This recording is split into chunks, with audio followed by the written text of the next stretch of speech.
खैर किसान भाइयों, कैसे हो आप सभी? आप सभी का स्वागत है नॉलेज ऑफ नेचर में। आज फिर से हम एक खेत पर विजिट कर रहे हैं।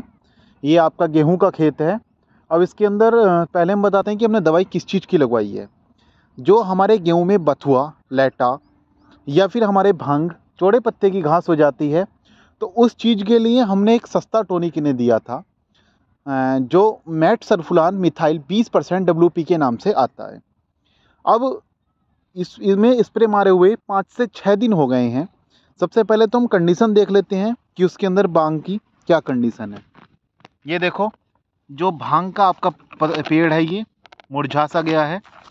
वो पेड़ देखते हैं तो ये भी पेड़ आपका सब मुरझा गया है, यानी कि 4 से 5 दिन में आपकी ये जो भांग थी वो आपकी धीमे धीमे ख़त्म होने लगी है। और भांग भी इसमें हम देखें तो भांग भी काफ़ी है। ये देखो, सभी पत्ते जो है भांग के मुरझाए हुए हैं ये। और भांग भी इसके अंदर काफ़ी है, लेकिन धीमे धीमे सभी पेड़ अगर हम देख रहे हैं इसके अंदर तो भांग मुरझा गई है। और उसके बाद अगर आप देखेंगे अपनी गेहूं का, तो गेहूं में ऐसा किसी प्रकार का कोई भी साइड इफ़ेक्ट अभी तक नहीं है। गेहूं आपकी सही है बिल्कुल।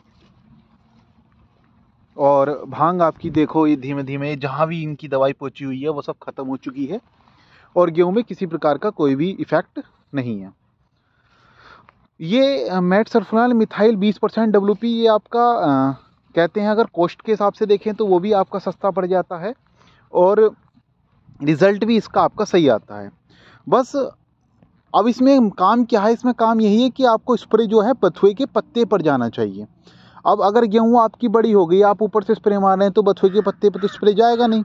जहाँ जहाँ बथुए के पत्ते पर स्प्रे आपका जाएगा वहाँ वहाँ ये बथुए को आपको ख़त्म कर देगा।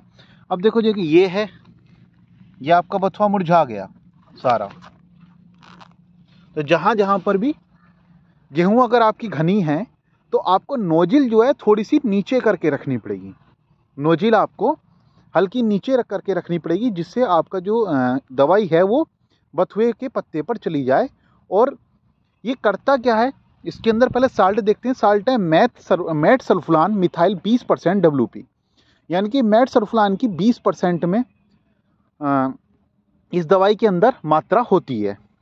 अब इसका काम क्या करता है? जैसे ये पत्ते पे गिरेगा तो अब हमारा पौधा 2 प्रकार से भोजन को ग्रहण करता है, एक जड़ के द्वारा, एक पत्ते के द्वारा। पत्ते के द्वारा वो प्रकाश संश्लेषण करता है और जड़ के द्वारा वो जल को ग्रहण करता है। तो ये पत्ते पर लगने के बाद उसके ऊपर एक परत बना लेता है, जिससे वो प्रकाश संश्लेषण हो नहीं पाने का। जब प्रकाश संश्लेषण नहीं हो पाने का तो आपका जो पौधा है वो भोजन नहीं बना पाने का और भोजन को ग्रहण नहीं कर पाने का। और जब कोई भोजन को ग्रहण नहीं करेगा तो वो डेफिनेटली मर जाएगा। यही आपका इसमें पौधे का काम होता है। तो मैट सल्फुलान मिथाइल का यही काम होता है। अब इसकी अगर हम कॉस्ट की बात करते हैं या फिर इसकी हम अगर सबसे पहले हम इसकी डोज की बात करते हैं। अगर हम इसकी डोज देखें तो 8 ग्राम का एक आपका पत्ता आता है। ये उसको आपको 50 लीटर पानी में गिरना है। 8 ग्राम का एक पत्ता 50 लीटर पानी में गिरना है। और 50 लीटर पानी समथिंग अगर आप देखना चाहें तो आपका 2 से 3 बीघे में हो जाता है। 2 से 3 बीघे में आपका, यानी कि, और कॉस्ट इसकी बात करते हैं तो शायद ये आपका पत्ता 40 रुपये और अदर अलग अलग कंपनियों के हिसाब से ये पत्ता आपको मिलता है। तो इसकी कॉस्ट भी कुछ ज़्यादा नहीं है, रिज़ल्ट भी इसका आपका सही है। और इसके अंदर आप छोटा सा एक काम और करें, आप 50 लीटर पानी में 1 किलो यूरिया की मात्रा और गिर लें। यूरिया की मात्रा गिरने से आपका क्या होगा? थोड़ा सा गेहूं पर रंग आएगा, घास को जल्दी ख़त्म करेगा। दोनों काम आपके लिए फ़ायदेमंद है। गेहूं पर रंग आएगा और घास को भी जल्दी से ख़त्म करेगा। तो ये आपके मैट सल्फुलान मिथाइल का कार्य है।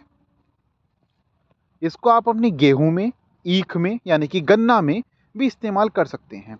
इस टाइम पर आमतौर पर क्या हो रहा है, हमारी नोलक में जो गन्ने का हमारा पौधा होता है, पौधे में नीले फूल वाली घास हो रही है। नीले फूल वाली घास तो आदमी परेशान हो जाता है, क्या करें, महंगी से महंगी दवाई लगाता है। आप वहाँ पर भी इसको इस्तेमाल कर सकते हैं। यह है, इसका रिजल्ट देरी से आता है, 1 महीने में यह आपकी घास को ख़त्म कर देगा। धन्यवाद।